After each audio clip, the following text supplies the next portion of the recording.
let's move on from the miserable, boring writers screaming for money. Who cares about them? Easy. Oh, right. Dungeons and Dragons came out on streaming. It's been actually a pretty good week for movies, annoyingly. I hate the kind of way that I wait ages to find something and then like several movies all come out at the same time. I watched Dungeons and Dragons and I quite enjoyed it. Now, I know from the trailer you said that you weren't quite looking forward to it. Have you seen it yet? No, I'm planning to see it today. Actually, I couldn't get to it before today. I wanted to, but I won't deal too much with spoilers. But it's at its core, it's not Lord of the Rings, and it's not Game of Thrones, where it's sort of set in this real world and everything about this world is real. It is just a modern movie take on Dungeons and Dragons where everybody's having a bit of fun. Is the way I can put it. And it hits some of the humour quite well. There are certain places where I did proper laugh at it because it was just so well done. And if you go into it with that mindset that this isn't like a serious take on a serious movie, this is a tongue-in-cheek summer blockbuster, you can have fun with it. Yeah, I'll give it a try, mostly because you and some others, I think Drinker, they've all said this is way better than we thought. The trailer made it look like I like something. I was like, I remember you saying about it. I mean, it just looked like crap. It looks like garbage. I'm like, oh, well, why can't they make a Lord of the Rings epic with Dungeons and Dragons? Baldur's Gate is a great game, and it follows D&D rules perfectly, right? And it has a good story, and it takes itself seriously. It can be done, but every time they put Dungeons and Dragons label on a movie, it's crap. And now this one came out, and I'm like going, well, I guess they're just not taking it seriously at all. And I'd like to see one where they actually tried to take it seriously. Even as much as I like Vox Machina, it still doesn't really take itself seriously. Although I haven't given this one a chance. I will try it, and if I like it, then I'll say so.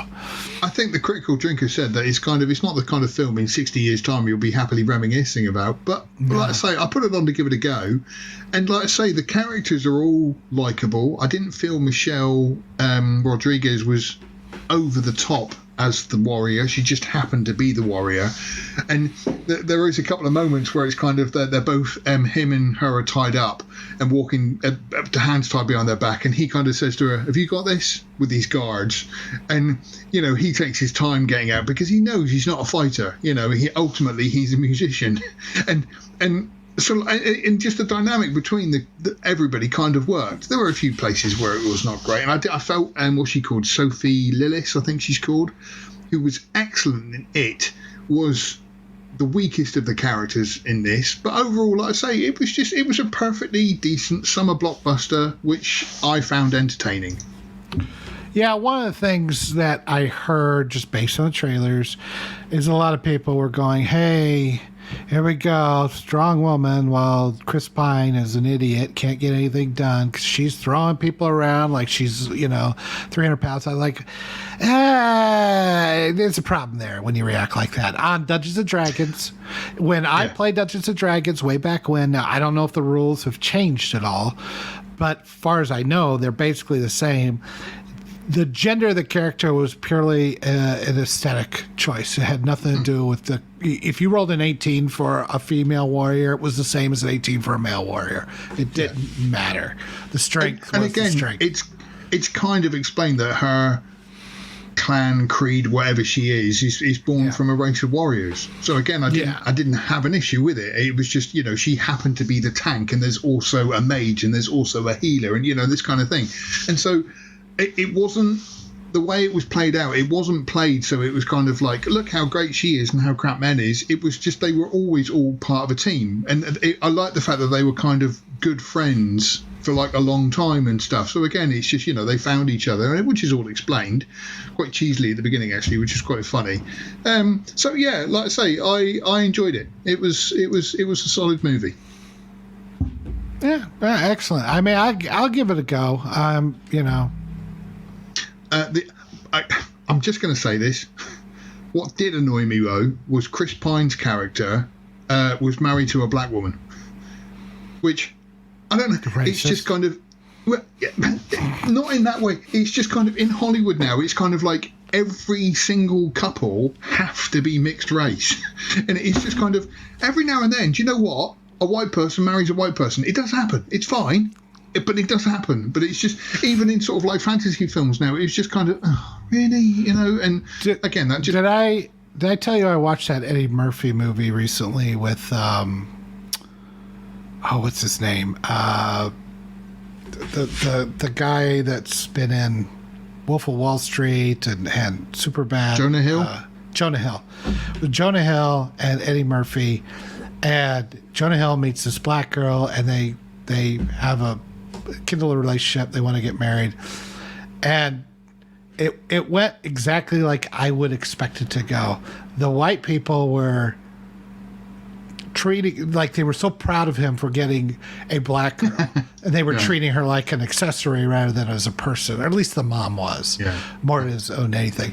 Kind of like you would expect a lefty, liberal, white woman to be, right? Yeah.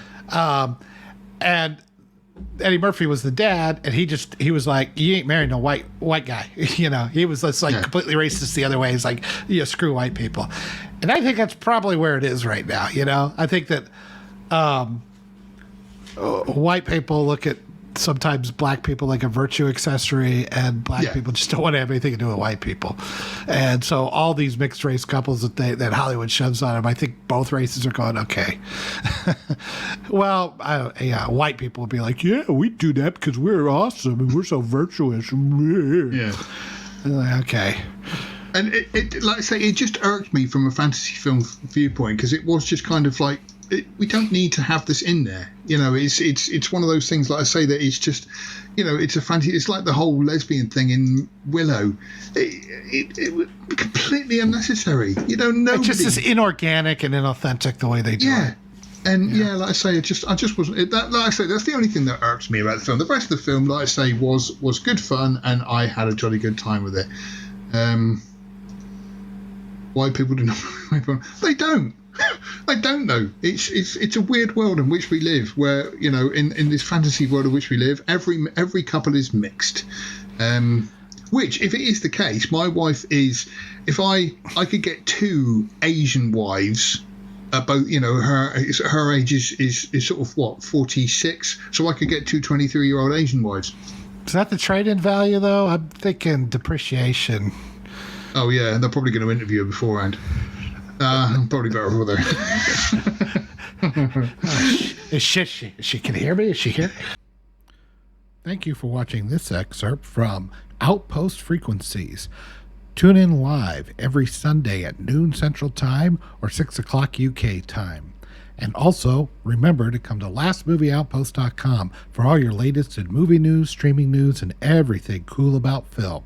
We are the cool news now. Thank you for watching, and we'll see you on the next stream.